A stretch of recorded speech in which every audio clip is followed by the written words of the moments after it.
Eerie atmospheric music begins softly. Ever heard of the village of Eldoria? No, I'm not surprised.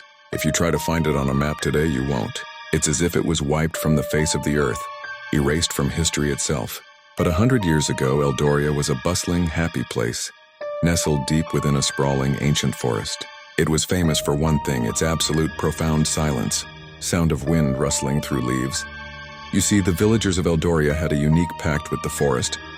They believed the trees were alive, sentient beings, and that noise disturbed their slumber.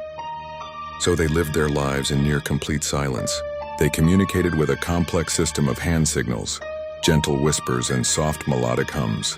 Their laughter was a silent shake of the shoulders, their arguments a flurry of intense hand movements. Children were taught from birth to tread lightly, to play without shouting. It wasn't oppressive. To them, it was a way of life, a sign of respect for the nature that provided for them. This strange, quiet existence was documented by a single outsider, a young, ambitious folklorist named Arthur Penhaligon. In the autumn of 1923, he stumbled upon Eldoria by chance, drawn in by the uncanny lack of sound. He was mesmerized. He spent weeks there, living among the villagers, learning their silent language and documenting their customs in his leather-bound journal. He wrote about the hushed harmony of their lives, how the silence wasn't empty but filled with a different kind of energy.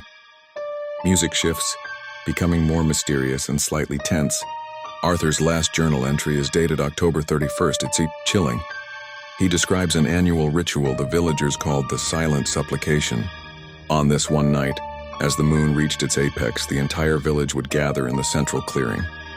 They would stand hand in hand and offer their collective silence to the forest as a gift, a thank you for another year of protection and prosperity. Arthur noted something new that year, though. The elders seemed anxious. He wrote, "There is a tension in the air I haven't felt before. A different kind of silence, a hungry silence."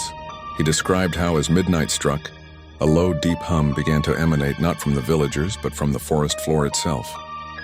The ground vibrated gently. The ancient trees seemed to lean in, their branches like skeletal fingers reaching for the sky. The villagers stood perfectly still, their faces turned upwards, eyes wide in the moonlight. Arthur, hidden at the edge of the clearing, felt an overwhelming urge to run, yet he was frozen in place. The last words he scrawled in his journal were, "The silence. It's not a gift anymore, it's a payment." A beat of silence, then the music becomes haunting and melancholic. A week later, a search party organized by Arthur's worried family finally found his abandoned campsite. The fire was cold, a half-eaten meal sitting on a plate. His journal lay open on his cot, but of the village of Eldoria there was no trace. I don't mean it was abandoned. I mean it was gone. The cottages, the cobblestone paths, the central well vanished. Where a bustling, silent village had stood just days before, there was now only an unbroken expanse of ancient forest. The trees stood closer together, their roots gnarled and thick over the ground where homes should have been. It was as if the village had never existed at all.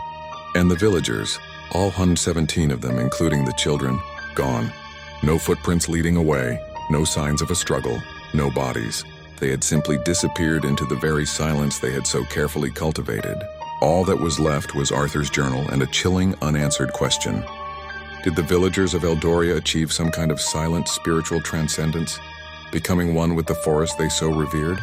Or on that final fateful night, did the ancient, hungry silence they had worshipped for so long finally decide to collect its due? Music fades out slowly, leaving only the sound of a single cold gust of wind,